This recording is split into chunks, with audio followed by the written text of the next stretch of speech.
Just recently, Rex Ryan pretty much ripped Shedeur Sanders on Get Up, and he kind of went in on him just about how Shedeur is with his take that he had in the media. Something's missing.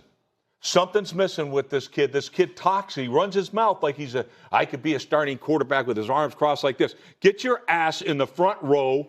And Rex Ryan, you want to continue to attack Shedeur time after time after time. Are you not tired? Yeah. Are you not tired of coming at Shedeur? Like, truly. And the first time, Rex, I was with you. Because at that time, I was like, you know what, Shedeur? I didn't necessarily love the minding of it all. Or you know what, Shedeur? I didn't necessarily love you saying that, based on the quarterbacks in this league, I should be starting. This is dumb. And if Rex Ryan want to talk crazy about Shedeur Sanders, then let me talk crazy about Rex Ryan. Because Rex Ryan makes some imbecilic remarks. Wow. Like truly imbecilic remarks. Like, how in the world are you going to criticize Shedeur Sanders' body language after that game? Yeah. If there's one thing Shedeur Sanders did great in that game, it was his body language. He came onto the field after halftime out of surprise.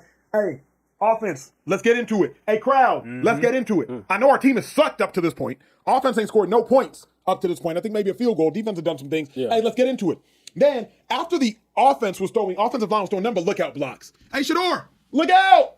Offensive line was throwing nothing but lookout blocks. Shedeur Sanders still maintained his poise, still maintained his on-field integrity. Rex Ryan just crossed a line that Cam Newton refuses to let slide. On national television, Rex didn't just critique Shedeur Sanders, he straight up accused him of not working hard, not studying, sitting in the back of meeting rooms like he doesn't care. And Cam wasn't having any of it. This got personal, this got heated, and what went down between these two is about to blow your mind. Because when Cam defended Shedeur, he exposed something way bigger than just one media take. He exposed the entire system working against this kid. Buckle up. Rex Ryan was pretty hard on Shedeur. What is your thoughts on that? Because a lot of stuff that he said, from him sitting in the back of the meeting room. So this is what I would say about this. We've never seen in recent memory Nicholas Valdez, a person, not be a starter, not be second string. By the way, there were some things that Rex said that if he actually filed it with a coherent thought, I would agree with. Is there a disconnect between Shedeur and Kevin? That's a fair question. I don't think there is. I think Kevin just has his attention elsewhere. But again, that's a fair question. But to act like the kid sitting on the sideline or that in the press conference said, hey, I really feel like this loss is on me, that it's somehow an indictment on his character, just say you don't like the kid. Or just say you haven't heard things that are good about him from the little NFL circles, instead of pretending like it has anything to do with the way that kid composed himself, because anybody that watched his press conference should have come away even more feeling like, hey, that's just a good kid, whether he's a good quarterback or not. In the same way, by the way, that I don't think Dylan Gabriel is going to be a starting NFL quarterback ever. He shouldn't be right now. Every time I watch his press conference, I come away thinking, that's a good kid. Look, let me set the scene for you real quick. We're talking about a situation that's never happened before in NFL history. A third-string quarterback, a fifth-round pick, leading jersey sales for his team, not even starting games, and he's moving the needle more than starters across the league. That's Shedeur Sanders right now with the Cleveland Browns. But instead of celebrating this kid's impact, Rex Ryan went on Get Up and absolutely torched him. Rex said, and I quote, "Something's missing with this kid. This kid talks, he runs his mouth like he could be a starting quarterback with his arms crossed. Get your ass in the front row and study. If I know it, the whole league knows it. Quit being an embarrassment. You got the talent to be the quarterback you should be. You should be embarrassed that you're not the quarterback now." Embarrassed? Embarrassed? My guy, let's talk about what's really embarrassing here. What's embarrassing is a veteran NFL analyst going on national TV and making claims without a single source to back it up. What's embarrassing is accusing a young man of not working hard when you have zero evidence. What's embarrassing is that Rex Ryan thought he could say this without getting checked. And that's where Cam Newton enters the chat. Cam, sitting down with Nick Wright on his podcast 4th and 1, wasn't about to let this slide, because Cam knows exactly what it's like to be on the receiving end of media BS. He knows what it's like when people make assumptions about who you are without knowing the real story. And when Nick brought up Rex's comments, Cam's response was pure fire. Are something that he's spewing without actually having facts to back it. And if you do have facts, Rex Ryan, you have to come forth with the source. The issue is, get your ass in the front row and study. As if to say, He wasn't. he's not already sitting in the front row, or that he's not studying. So that's one issue, but I'm not going to take up the time. Cam said, "We've never seen in recent memory a person not be a starter, not be second string, third string, a fifth-round pick, have this much relevance this deep into the regular season. When Shedeur does anything, it's always critique. What I don't like is you may not be able to relate to what he's doing or how he's doing it, but you can't control and make it be what you want it to be because it's not that." Boom. Right there. Cam just put the whole situation in perspective. This isn't about Shedeur doing something wrong. This is about people being uncomfortable with how he's doing it, with his confidence, with his swag, with his presence. But here's where Cam really got into it. He called out Rex specifically for the "get your ass in the front row and study" comment.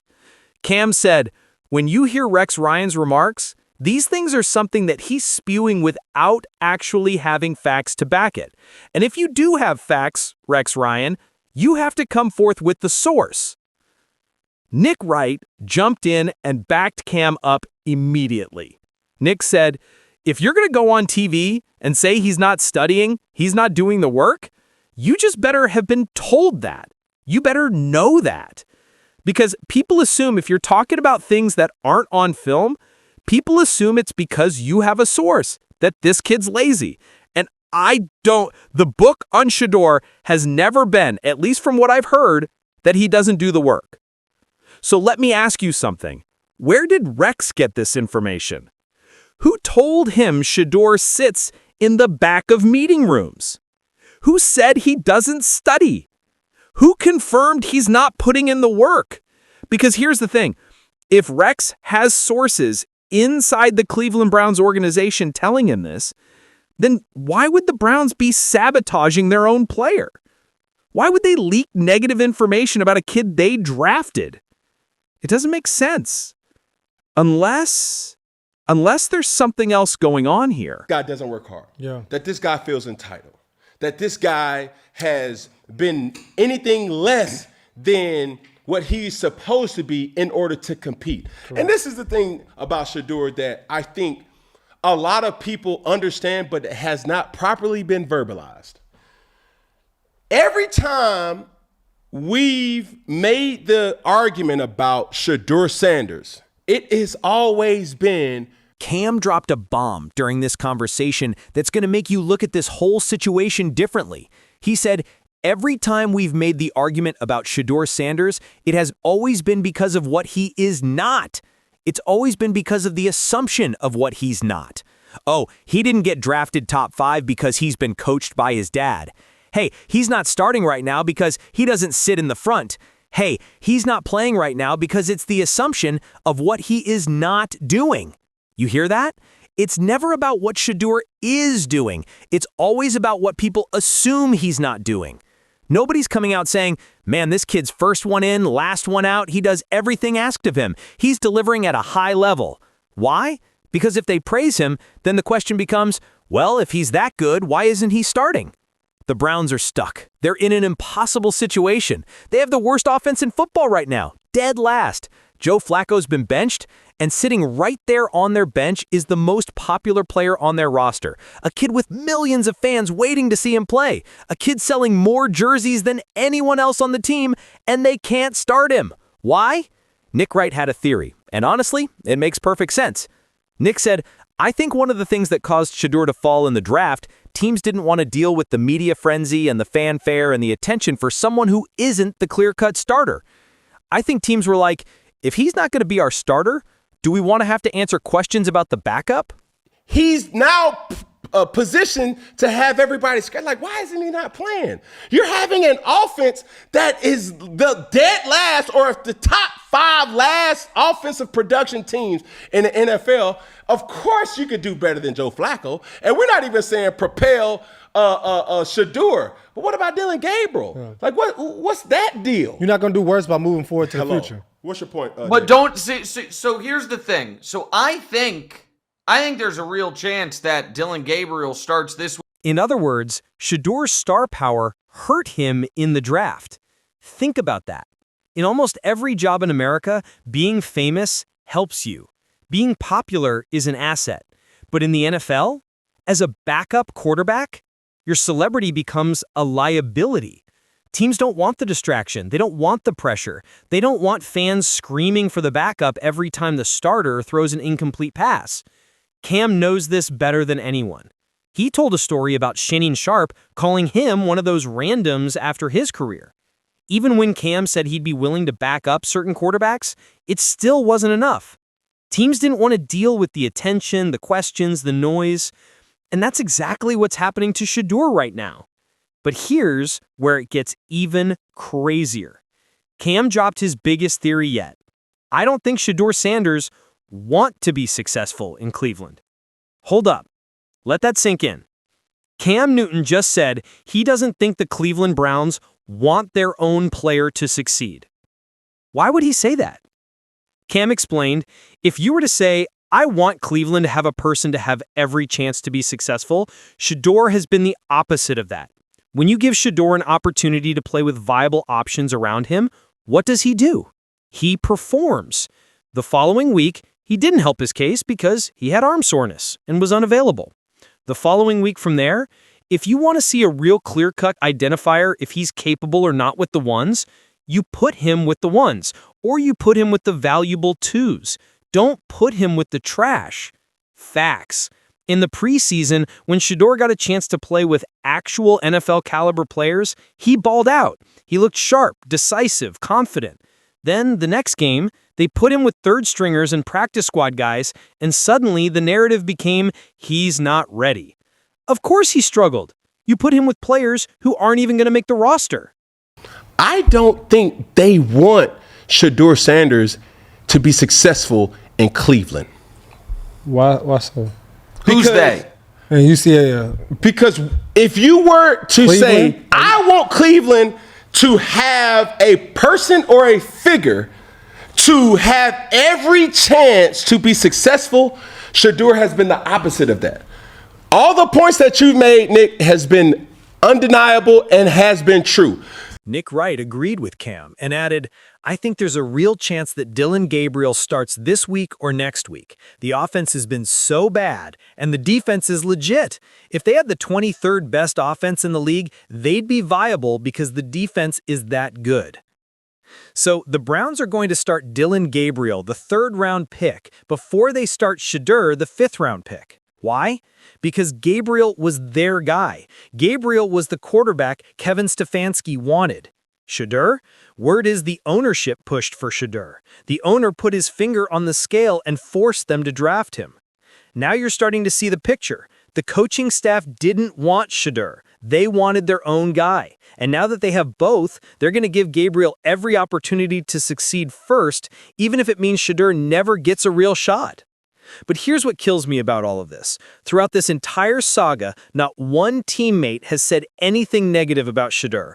Not one coach who's worked with him personally has come out and said he's lazy or entitled or doesn't work hard. Not one person with actual insider knowledge has confirmed what Rex Ryan said on TV.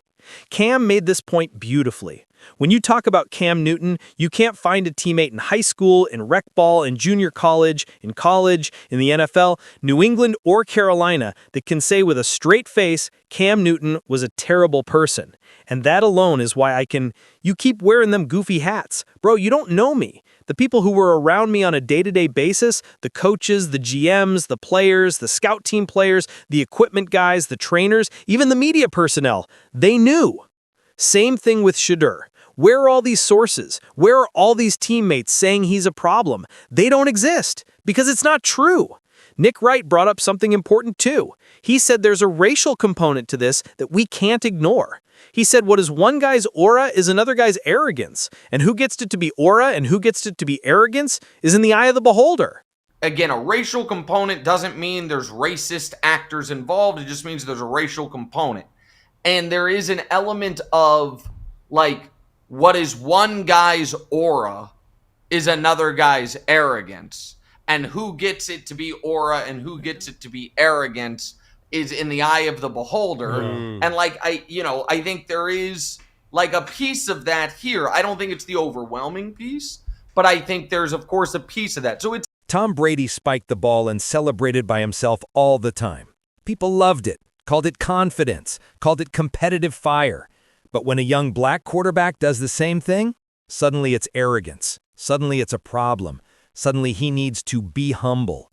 Cam knows this all too well. He said, Shedeur has now inserted himself in this category where people, fan or not, want to be able to say, hey, young man, be humble. And that right there is something that a lot of people who may not even like him can't wait to say, aha, be humble. And it happened to me. When I was out of the game, Shannon Sharpe said, hey, Cam, you're one of those randoms. When I was humble enough to come out and say I would be willing to back up these particular people, it still wasn't enough. You see the trap? If Shedeur's confident, he's arrogant. If he's humble, he's not a leader. If he speaks up, he's causing distractions. If he stays quiet, he doesn't care enough. He literally cannot win. But you know what? I think Shedeur's going to get his chance. And when he does, he's going to ball out and prove every single hater wrong. Because that's what guys like him do. That's what guys like Cam did. You take all the doubt, all the criticism, all the negativity, and you turn it into fuel. The Browns' offense is terrible right now. They're going to cycle through quarterbacks whether they want to or not. Flacco's already benched. Gabriel's going to get his shot and probably struggle because that offensive line is trash and those receivers can't get separation. And then, finally, Shedeur's number is going to get called. And when it does, man, I can't wait to see Rex Ryan's face. Because here's the thing about Shedeur Sanders that people don't want to admit. His mental game is elite. Cam said it himself. Mentally, he's that guy. In order to be a starter in any capacity of sport, you have to have this aura about yourself. Whether we like the circumstance or not, whether his dad was coaching him since he was in rec ball, high school, college or not, the fact is, mentally, he's that guy. Physically, he may not compare, be 6'6", 250, running this, doing that, but mentally he has played and started, and therefore that's something to be taken into consideration. Going back to the overall point of he doesn't know how to be a backup, nor should he conform himself, and I think sometimes he's getting penalized overly because on one hand, somebody's saying, why is he talking like that? And then on the other hand, somebody's saying, why is he even having a mic to speak in? Shedeur's been starting since he was a kid. He's been coached by one of the greatest athletes of all time. He's played in huge games under massive pressure with millions of people watching. He's been preparing for this moment his entire life. You think sitting third string in Cleveland is going to break him? Please. The real question is, what happens when Shedeur finally gets his shot and proves everyone wrong? What's Rex Ryan going to say then? What are all the doubters going to say when this kid goes out there and shows he can play? Because let me tell you something, you can't name a single third-string quarterback on any other team in the NFL. But you know Shedeur Sanders. Everybody knows Shedeur Sanders. He's dominating the media cycle in Week 5 of the season without playing a single meaningful snap. That alone tells you everything you need to know about his star power, his impact, his presence. Nick Wright said it best. You can't name me a third-string quarterback on any other 31 teams in the NFL. The fact that he's been able to dominate the NFL media circuit going into Week 4 or Week 5 tells you everything you need to know about his star power. So Rex Ryan can say whatever he wants. He can make up sources that don't exist. He can criticize Shedeur's body language and his confidence in his swagger. But at the end of the day, Rex doesn't have facts. He has opinions. And opinions without facts are just noise. Cam Newton stood up for Shedeur Sanders because he's been there. He knows what it's like to be judged unfairly. He knows what it's like when people make assumptions about your character without knowing you. He knows what it's like when the media creates narratives that have nothing to do with reality. And the beautiful thing about this whole situation? Shedeur doesn't have to say a word. He doesn't have to defend himself. He has guys like Cam Newton who've lived it, who've survived it, who've thrived despite it, standing up and speaking truth. The Cleveland Browns can keep Shedeur on the bench as long as they want. They can keep playing musical chairs with their quarterback situation. They can keep pretending like Dylan Gabriel is the answer. But eventually, reality is going to force their hand. And when Shedeur Sanders finally steps on that field as a starter, when he finally gets a real opportunity with real players around him, we're all going to remember this moment. We're going to remember Rex Ryan's baseless accusations. We're going to remember how the Browns treated him. We're going to remember all the doubt. And Shedeur, he's going to remember too, and he's going to use it as fuel. Look, at the end of the day, this isn't just about one media hot take or one player's career. This is about how we treat young black athletes with confidence. This is about how the media creates narratives without facts. This is about how talented players get buried because teams don't want to deal with their star power. Cam Newton fired back at Rex Ryan because somebody needed to. Somebody needed to call out the BS. Somebody needed to demand receipts. And Cam did exactly that. So what do you think? Is Rex Ryan out of line, or does he have a point? Is Cleveland setting Shedeur up for failure, or are they just managing their roster the right way? Drop your thoughts in the comments below. And if you made it this far, do me a favor and hit that subscribe button. We're breaking down the real stories in the NFL that nobody else wants to touch. Let's keep this conversation going.